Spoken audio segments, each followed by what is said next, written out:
Welcome everyone to episode 7 of All Things Supply Chain. Today we'll spend some time talking about uh, COVID, how it affected certain aspects of supply chain. We'll just take you on a time journey to probably 2 years back, and then after that, I'll cover certain areas on like supply chain affecting food space, and then Satya will talk a little bit about how it affected the tech space, and then I'll add a little bit to whatever he has because I was not in the tech area before COVID. I moved only after COVID. I'll just add a little version, and then we'll talk about how COVID affected our work day to day itself, and how we feel about it today and how things were before. Okay. Yes, so that's a great idea to discuss about it. Yes, let's go ahead. Okay, let me start.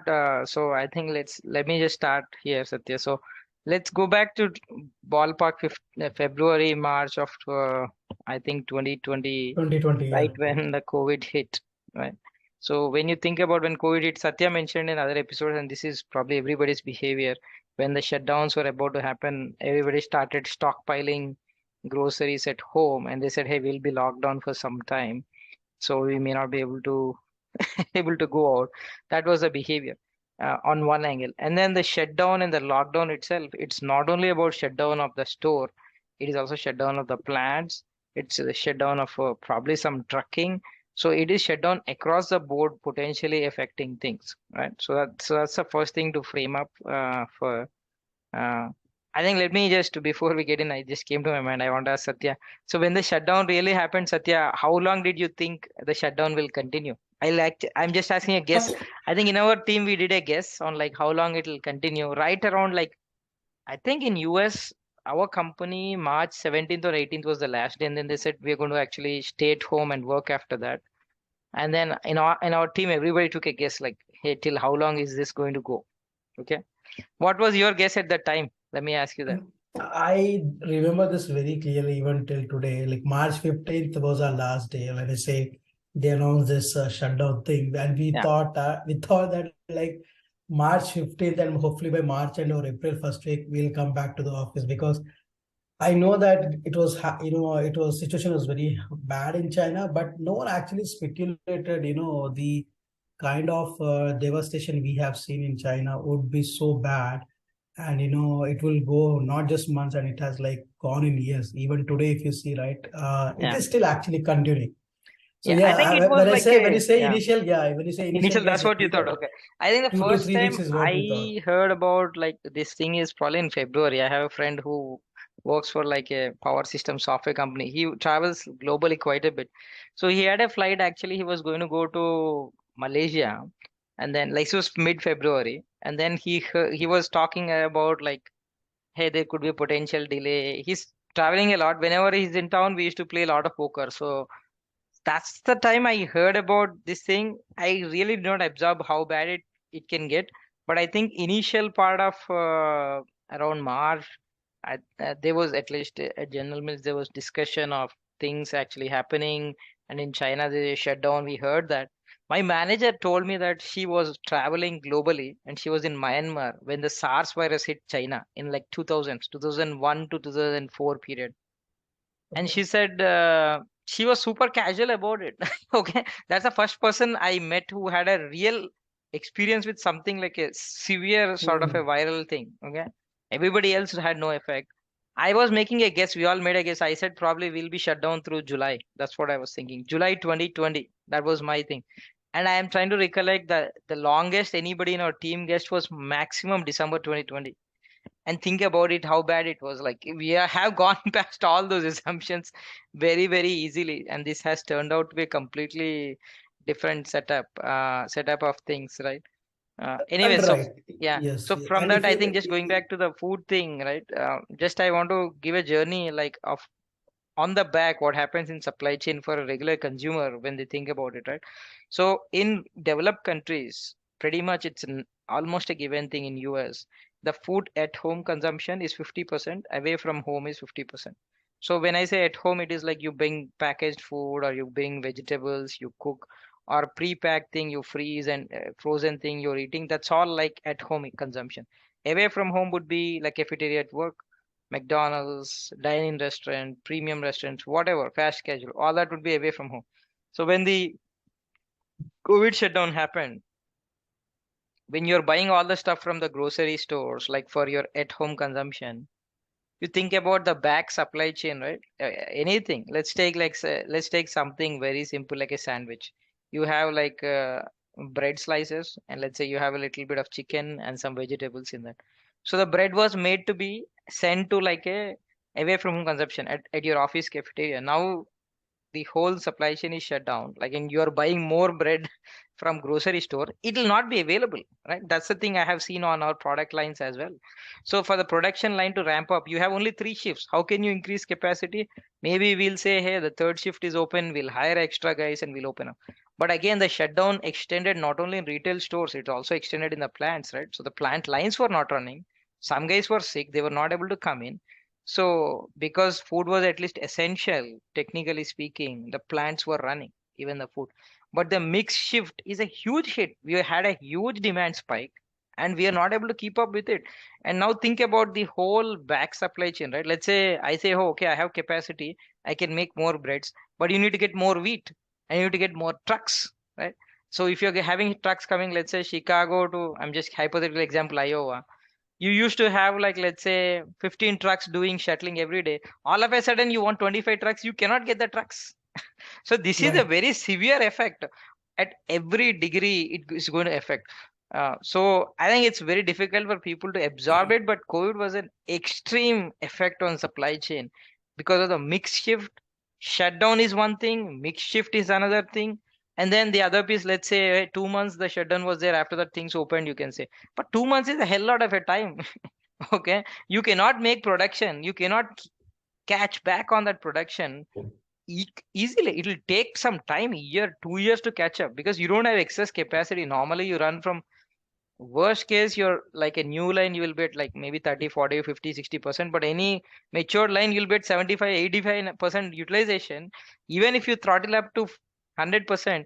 So you have to do 15%, 15%, 15%, like that you add up, and it'll take a year for you to catch up with lost production for 2 months, right?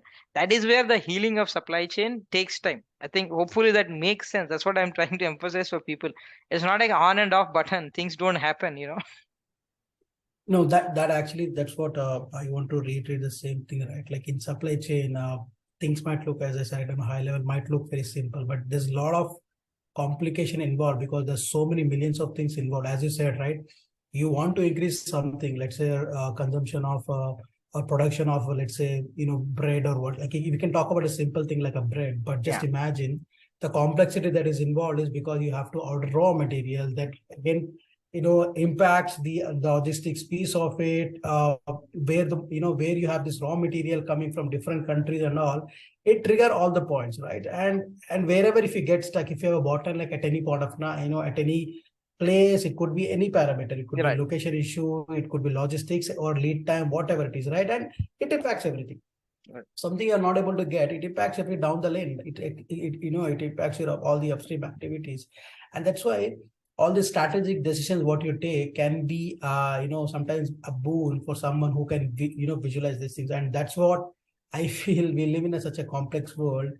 It's very difficult to predict each and everything. And we always see this kind of behavior where we see suddenly, as you mentioned, right, especially if you spoke about food industry, suddenly people started piling up a lot. That created a, like basically you're trying to pull demand basically. And then what happens when Yeah. the demand pulls in?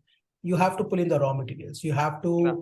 to add more capacity so that you can try to ship as much as possible in time. And this is what has happened, right? Because Yeah. suddenly there's so much significant amount of demand got pulled in. Let's say something which would have got consumed 6 months down the lane, you are trying to place the demand now, and suddenly your capacity has gone for a Yeah. Yeah. toss. Everything is constrained. Everything constrained. Right. What happens when everything is constrained? Your lead times blow, and, Yeah, and at the exactly. end, And in the food at the thing, right, end, what happened is exactly. that 2 month shutdown is one thing where you stockpile.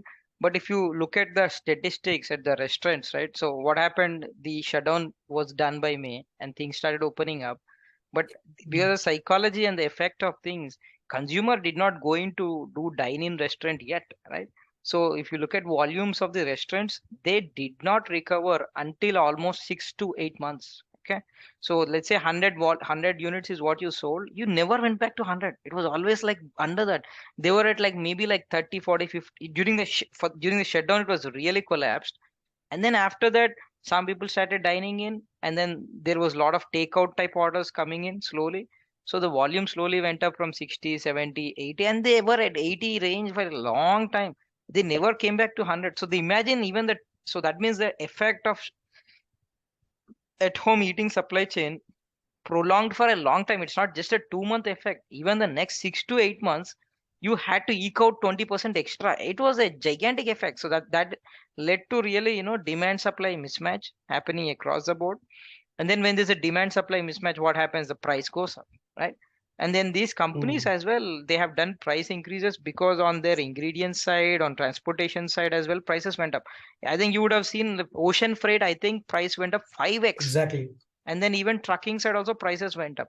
That is one thing. And also if you say companies like they are like trying having the propensity to increase the demand, like price when the demand is good, they also took the shot of increasing price in 2020, 21, 22. They have been kept increasing the prices. So that's the effect on how it played in food. I mean, it took almost 1 year to really get the normalization of demand. This is a huge thing. I don't think many people realize this. Volumes never recovered. 1 year is like a long, long time. Okay. Yes, that also, brings a very good point in the hindsight if you see it, especially when you brought about this freight cost or Ocean logistics freight and part, then like ocean even trade the on that. freight lanes inside. Yeah, Yeah. exactly. What happened was basically the lead time shot up. I do remember this. I was reading an article because, you had this COVID rules in place where you can have only 20% or 30% of the workforce.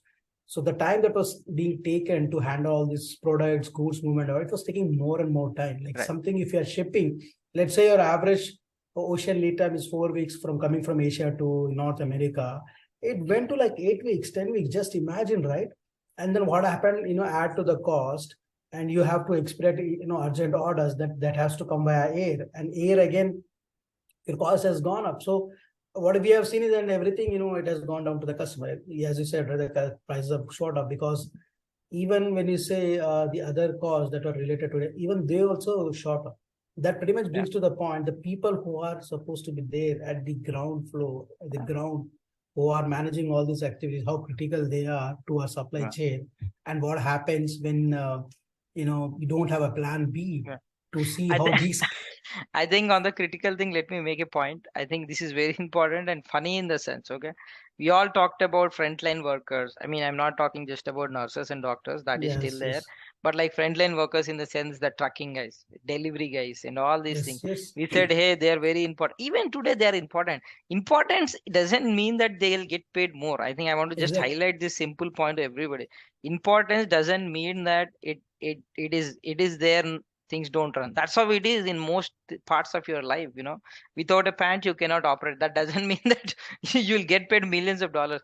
The dollar paid for the person is pretty much depend on supply demand in that field, nothing to do with the importance of the job. I think there is a misperception people will have, and a lot of people keep telling that, hey, these are frontline workers, we never pay them. But that's not how a free market society works. Free It's more market of a, yeah, society actually talks about like demand supply, and that's how a dollar is assigned. I think all this sentimental and figurative it's more of an discussions, emotional, yeah. yeah, It's more of an doesn't make emotional any thing. difference to anybody. Okay, Now at that point, yeah, yeah, let's talk today. Like, I won't say things have become 100% normal, but still they are pretty much normal yeah, compared to what it was 95 to 2, 3 years, 98% normalized, right? Yeah. 2 to 3 years back, right? But what is that? Like, are they getting like 3x or 5x or 10x? No, right? Things, No, people, it it was doesn't just happen more of that a. way. That's what I'm saying. People likes to Mm, use these populist discussions to make a point, but that's not how a exactly. capitalist Yes. society works. But yes, Yeah. but Well, the yeah. point, yes, Mm. but the point here, what you have made is yes, right? Like your paychecks and all, yes, depends on your demand and supply. That is for sure. But yes, every team has its own critical role to play when it comes to supply chain. It's like leave aside pay thing, but how basically how each and Yeah, yeah. every individual comes to play. That's a very critical, important theme. And as I said, right, you cannot even imagine like if you remove one entity of it, it disrupts entire end-to-end Entire thing. activities. Yeah. I Exactly think right. people probably appreciate more as well, especially guys who work office jobs and let's say you're in software. I have some friends who say, hey, we shipped the product. I mean, You ship the product, it just goes through internet or you send a CD. That's about it. When I ship the product, 20 I people know. touch the product, 20 people touch the product. Okay. It is real shipping. So I think Yes, when yes. I say difficulty in the sense of it's not complication, but to get stuff done in manufacturing is most difficult, distribution next difficult. And after that, like light code stuff, transportation, all these issues you don't have, you just have code issues, right? So I think people had some good appreciation for physical products and physical things, particularly in the last 10, 15 years with all the internet and tech hype.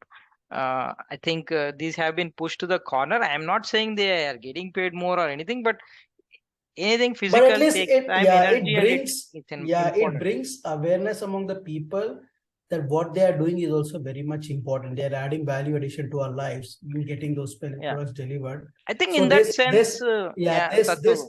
I feel in the future when, especially when you look up to this, when you interact with these people, back of your mind, you'll think that how important they are, like how they are making your life better by, by working on this. So there would be a little bit of empathy attached to it. Empathy. Yeah, no, I think I agree. I think People will people, become more when you sensible understand is something, you appreciate it exactly better.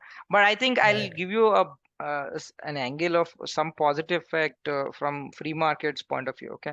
After this thing happened, people have realized how important it is to have resilient supply chains, especially Right. with the geopolitical tensions, right? So you see already like in US and Europe, a lot of inshoring happening for semiconductor supply chain, right? And then likewise even for other like places, like take something like let's say it could happen in other areas too, in some metals as well, because people have realized that there is this supply demand mismatch. There is more plant set up, you know, they'll might invest a new plant to bring it up, you know.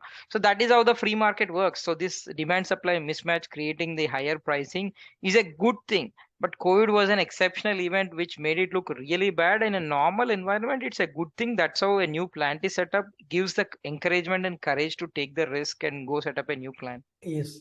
And the COVID thing, speaking on this, just like you spoke about food industry, I want to give a similar Yeah, analogy for tech sector also. Right right. now COVID thing has become something like today, especially in our sector, like someone is trying to forecast the demand and all. I'm sure this COVID impact will have a, it will have a big impact.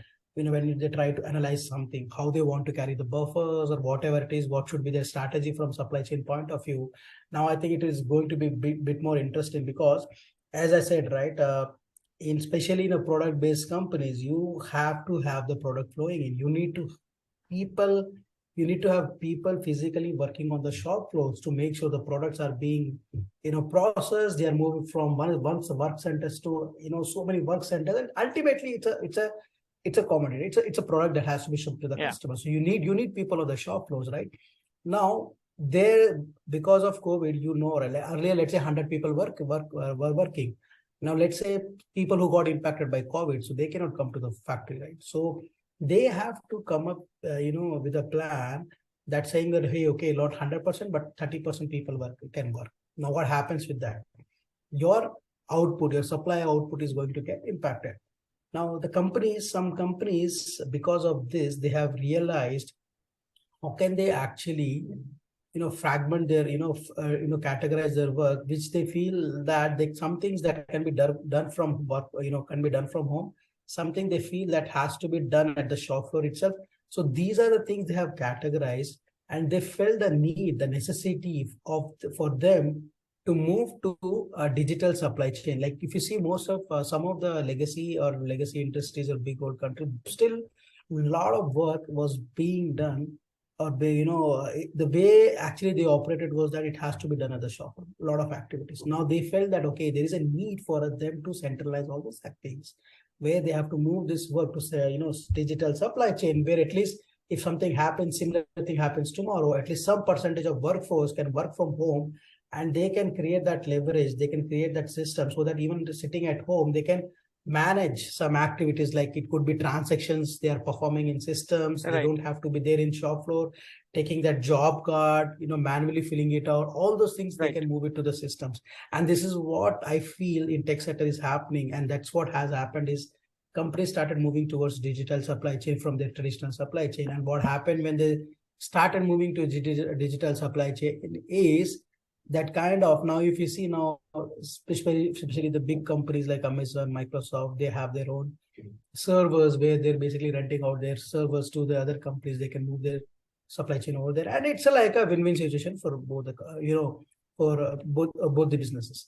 And because of this, what is happening is this has kind of triggered a lot of demand for hardware such like your servers, data centers, and of course even for companies like Amazon uh, and Microsoft as well. So since this has triggered a lot of demand, and especially we being in a storage industry, also we saw that actually So I that think Satya is has talking how the customer demand slowly trickled exactly into the the storage behavior, side. right? So Yeah, you just yeah, see, right, how yeah. it impacts and it It's a touch great way each of thinking, like how exactly it right started from customer exactly and slowly trickled and right affected. Like, because yeah, they these strategies that comes into the companies, they always have to have a plan B. yeah. It all comes because of risk mitigation, right? The One companies thing I is saw Satya in that sense is like I'm just talking like anecdotal thing. I've seen on LinkedIn a lot of folks like pinging me and this job is available, that job is available, particularly on the systems implementation on the supply chain side. What I see is yes, like there seems to be like some kind of a wave of systems migration going from a legacy to new age exactly migration. exactly So a lot of people are going from older systems, SAP, APO, production planning, right some of the other stuff into like Kinaxis or E2 Open, all these. And the right newer tools probably they have other features too, but fundamentally they're all potentially being to be made in the to be operated in the cloud. And like Satya said, with cloud you have a lot of flexibility on where you can log flexibility in it's and then performance and all those things. It's right not a right server client architecture sitting in your own companies like data center. Now you can access through the cloud, which is through the internet. You can access the web portal of those systems, and anybody anywhere and throughout the world can operate. And I've seen also, this is one thing I observed, and I saw other thing is like companies in supply chain, I'm talking specifically, there is this thought of actually having like centers of excellence in different time zones, so when things are bad, like you are in Bangalore and then there's one guy in SFO and then one guy like, let's say, East Coast, and then one guy like in, let's say, Japan or somewhere. The idea is like throughout the clock you have some guy from the same team is like available to get the things running, like when things hit, we are completely knocked out of the place. If the waves hit, like some offices were completely shut down. This is also another thing I saw, Satya, which was really useful, I no believe, as a exactly very long right term right resiliency planning. right yeah, especially if I have to give a very simple example, right? Let's say when before COVID, teams used to be there in the shop floor, they used to be in the factory, they come, Right, they look at their production schedule, they manually meet, they schedule out, they plan out everything, which is done. A lot of things were being done manually, and that included a lot of interaction between various supply chain teams, right, and that needed physical presence, right?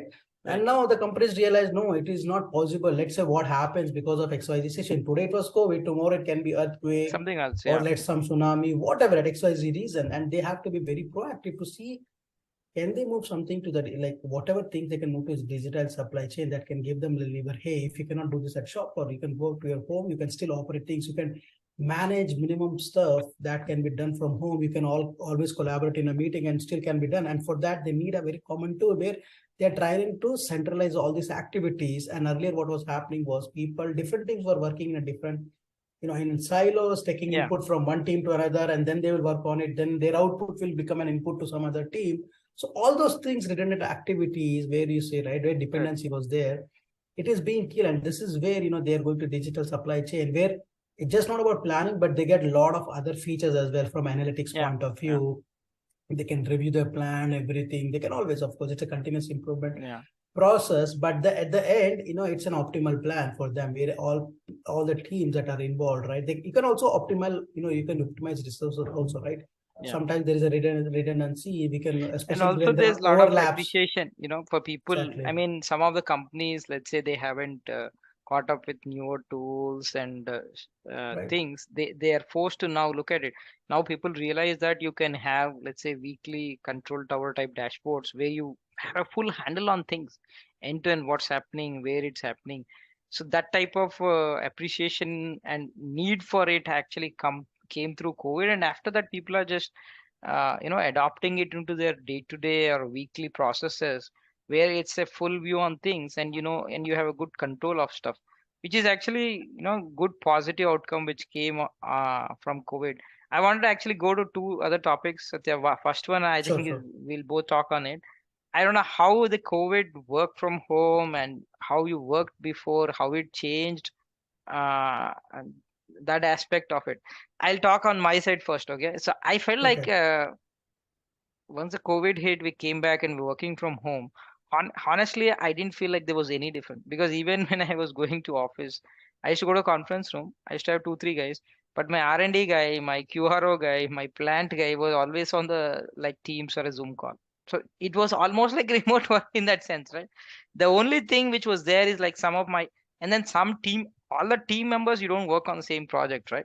Maybe I see them, I didn't feel much of a difference, but I moved companies during COVID.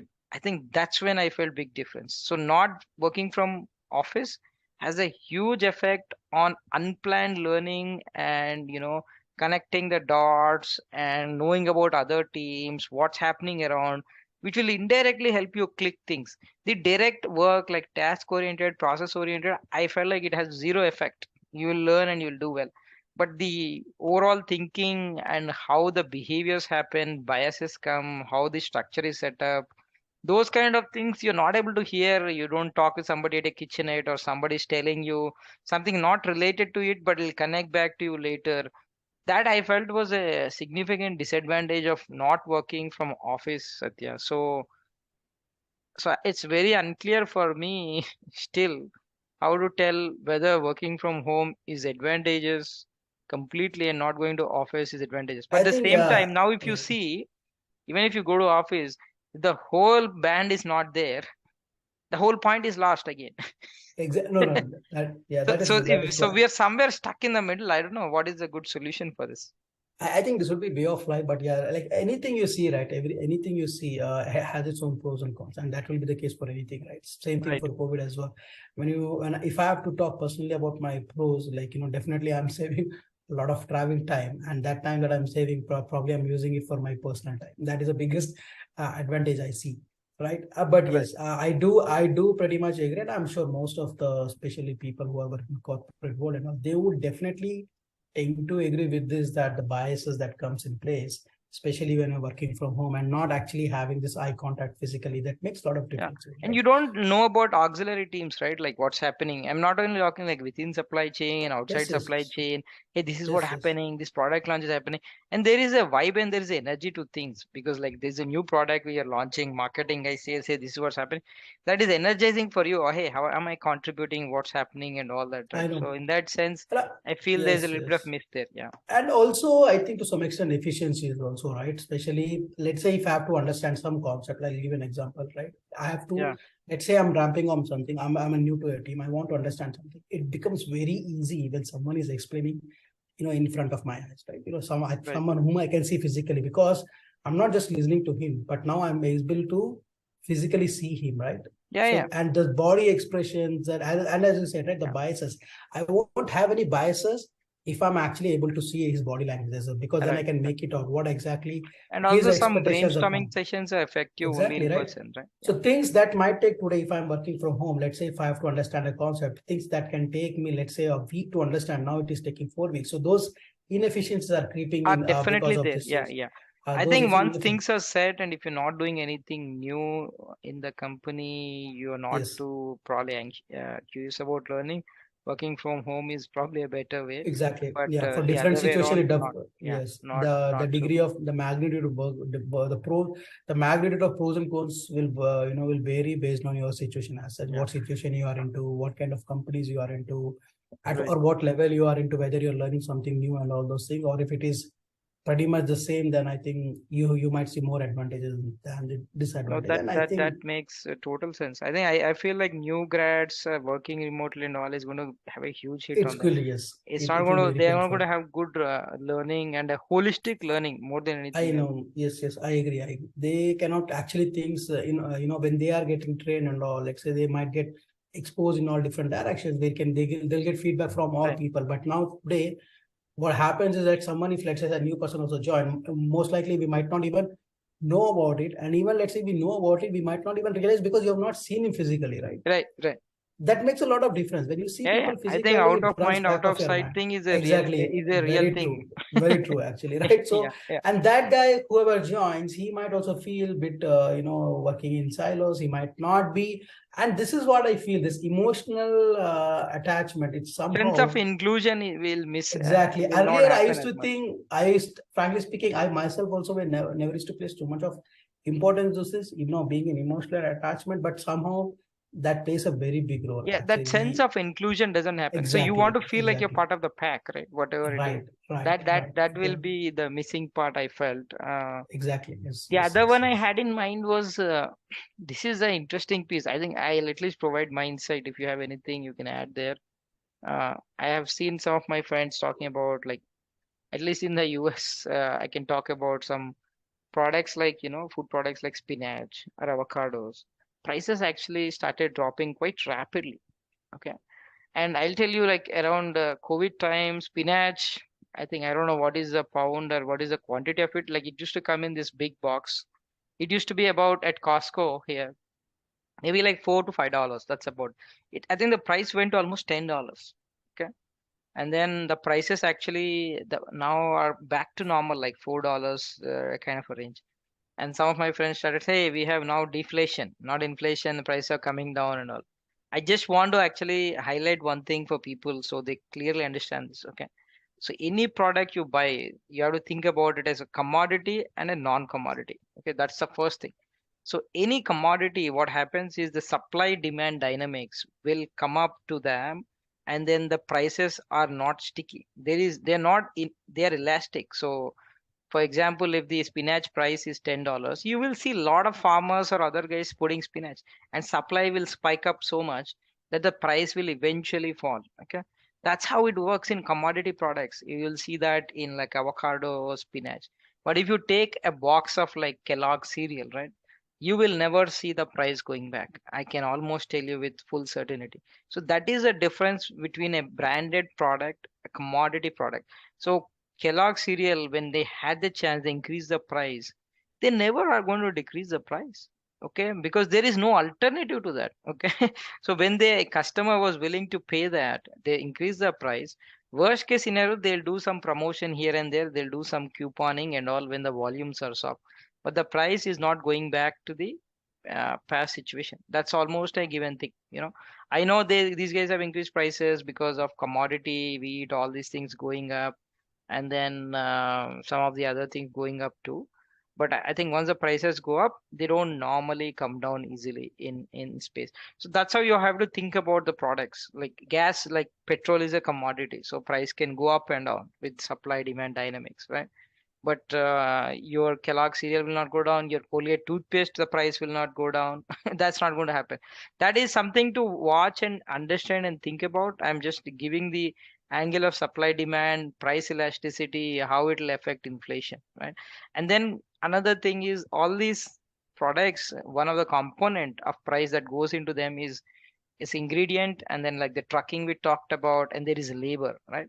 So the trucking is also a commodity. So once you have more trucks, like when they were actually 4x 5x price, a lot of folks, and this is true thing in the US trucking industry, there are a lot of small mom and pop guys bought new trucks, and the capacity exploded. So now the what will say, like excess spinach, they're going to give it for lower price, so automatically price compression happen, right? Same way, the way the Kellogg's price goes up, the if you take the labor with during COVID, prices went up, wages went up. Before per hour was 17, now 20, $21. Nobody will take a salary cut. Okay. Salary cut because you want to bring inflation down. That doesn't happen. The salary cut, salaries only go one way, that is upward. And after that, they may stagnate, but they don't come down. That is also another reason why the inflation prices which went up, they're not going to come down. So the salary portion in like cereal making and all is structurally upward now. So that's why the cereal price is not going to fall. Granted, their commodity portion has fallen, but they were not going to pass it on to customer easily. They will absorb that and they will actually pocket the profits. That's what will happen in a branded non-commoditized products versus commoditized products. I just wanted to highlight that aspect on how it works for people who Wow, don't think it's about it in that sense. it's so interesting how it varies from a company to company, the power, the so yeah, what I was saying was Uday, like it's so amazing how it actually works out from a company to company. Like when you spoke about food industry and you say the prices can go in one direction, and it's a very valid point actually, right? Pretty much it's a established industry, and there are some things which you cannot roll back, like say when you mentioned salaries and all, right? It's They can alternatives actually. thing, pretty much like Exactly. Yes. yeah. Yes. Yes. Unless they find out some alternative resources to minimize their operation cost and all. But you're right. Actually, once the salary, And especially for the consumers are also not very picky about it. So you eat Kellogg cereal, there are only two or three yes, players. Normally, you eat the same thing. In avocados, you don't care whether you get from DMart or whether you get from like your Star Market or whether you get from some other market. And there is no Uh, brand for that thing. yeah. And if I have to compare this our technology sector, right? Like it's amazing, right? How it actually it's a reverse thing over here. Like especially if you let's talk about a phone or a TV or something. These are niche industry, but they're in the tech center. And how it actually completely reverse of it, right? Like say a new product comes initially, it will let's say it's at the X price, but over a period of time, it goes down to a down, the price still just keeps going down because you have something else that is coming in, which gives you better features, better value for money, and all those things. It works in a different way. So just imagine like how the nuances comes into the place, the way the price power actually shifts. The gear shifts from one industry to another. Like you spoke I about think food that is industry. something very interesting. I have been thinking about. I have to give a little more thought about this to think through more how it will play out. I think normally they say all technology will get commoditized over time. That is a basic point they try to say. Okay. Exactly. And I have a feeling here. This is my just a quick thought. I need to think through a little bit more deeply about this. Is any kind of, I think what is a benefit the company or the product is providing is key, right? Anything which is around productivity, right? Productivity uh, and some kind of functional thing, I think will get commoditized over a period of time or immediately. It has to, the things have to have something beyond just usage and function, some incremental, some kind of a fulfilling aspect for human behavior. For example, it has to provide status, okay? Or it has to have some kind of a uh, taste or aspect which is specific to you, okay? For example, toothpaste, it's very hard to change toothpaste soap kind of thing. You get used to the stickiness, and a habit forming thing is there, right? When I say status, the brands, right? In a way, brand, it's a shortcut thing, but sometimes it's also a status thing in a way. If you see, I think I was reading something now, the world's second, third guy, richest guy is like LVMH, I think the luxury brand group, the owner of The that guy, French, yeah, right? yeah. And as I think some of the luxury brands, I was shocked to hear that they've been there for 100 years. I didn't know they were Yes, that yes, old. I thought, I yes, know that General Mills brands are like 100 years old, some brands, but like I was shocked that luxury brands were also that old. So I think some things beyond the normal functionality, when I say functionality, it's like it is making your life better, okay, faster, cheaper. It has to give something beyond that to touch your human aspect in a different way. I think those are the things I feel will have a non-commodity effect. Technology, I mean, of course, there are mm, some lock-in effects and few other things. I mean, like a giant like Google itself, you're talking about potentially some kind of disruption coming. Like all technology gets commoditized over time because there'll be better technology which will provide better right, productivity. Right? That is the basic true, essence of it. But true. if you're talking about signaling, something to provide better signaling than Christian Dior. I don't know how it will happen. Okay, there it will take some. Yeah. So I think it's a topic to think through more deeply. I'm not very clear on this yet. How it will place out, because the profit dollars captured is also coming from that, right?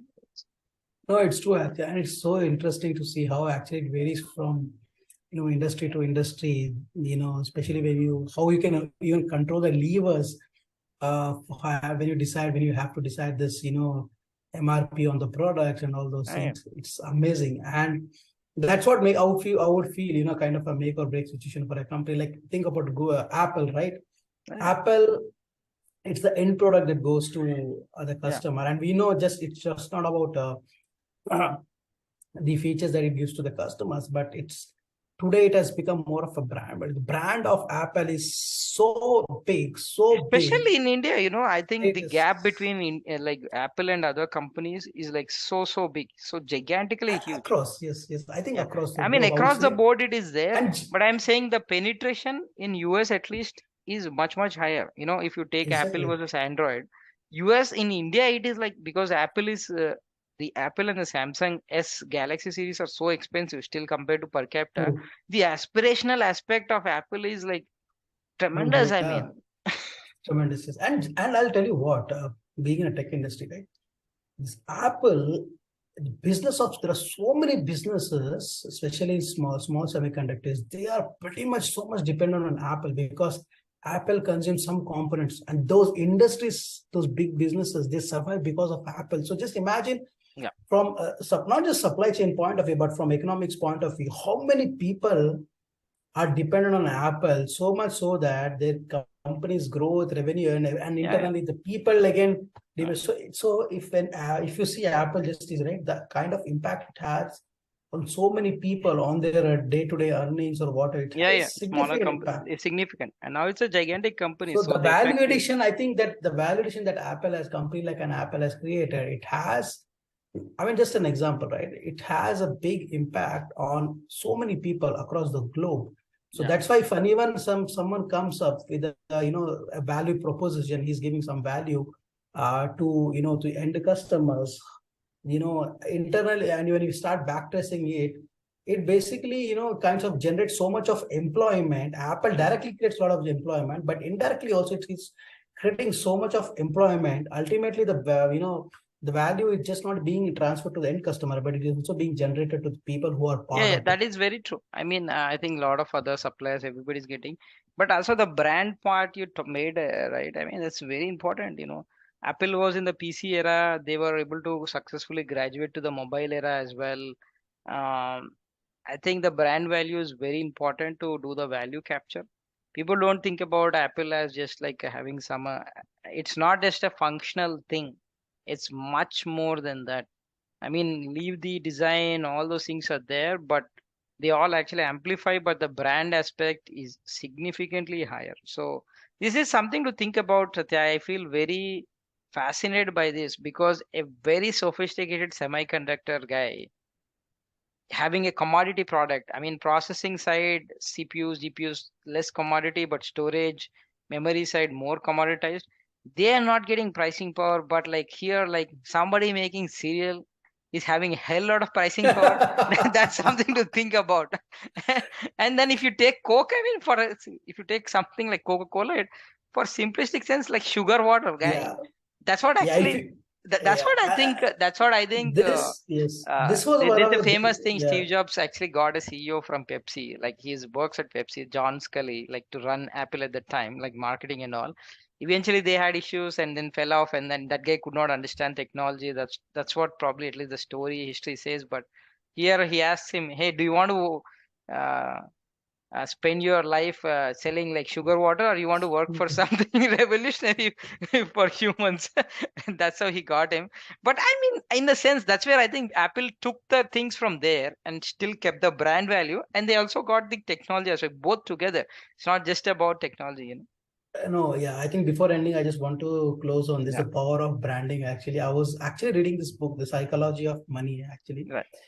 So I think that's a book. So there, I think the author or someone, he got a chance to spend time, with one of the executives at that point of time in Apple. Mm, I don't remember the name, and he actually told him that they, I Apple that time, and back in 2007 or 2008, during that time, I think Apple released iPod, and mm. that was a complete rage. It was a pretty much famous, and at that same time, I believe Microsoft also, I believe, launched something. And then this Yeah, guy said 2001, that, 2. Yeah, Zoom. Yeah, I don't remember exactly. And yeah, this yeah. guy, this actually, he spoke to the exec. He said that I feel the Microsoft product is much better than Apple, is what he told to the executive. Yeah. And you know what the executive said, and that is that the response of the author after hearing that response is completely baffled. He said, yes, you're right, it might be, but we don't care, because that is the tremendous belief he had in the branding of Apple. Yeah. Because there might be other products which can be really better than Apple, but they had so much of confidence in their branding, in the brand, the brand they have created.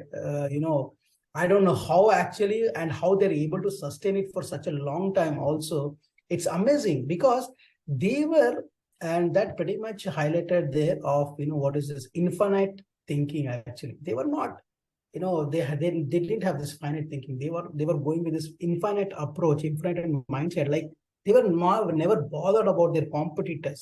They were not insecure exactly what, if someone can replace them or someone can come up with the branding, the power of that speaks, the power of branding in such a way that when you create that branding, right, it lasts just not for decades. Sometimes it can go for centuries. When you spoke about companies like Louis Vuitton, you were surprised to see this guy existed like 100 years back. 100 years back, I'm sure. I'm sure same thing can happen for this tech industries. I know in tech, especially in technology. I don't know. I mean, I think I just add one more thing after reading Steve Jobs' biography, right? I think the brand thing is there. Steve Jobs knew probably intuitively or somehow he knew that part too. But I think Apple has incredibly good products. There's no question about it. Yeah, they may be sometimes lagging Samsung in features here and there and all. But I don't know how it is now. But Steve Jobs is truly remarkable on how he was able to create like new categories, like defining categories. PC was a category, iPod was a category, iPhone was a category, iPad was a category.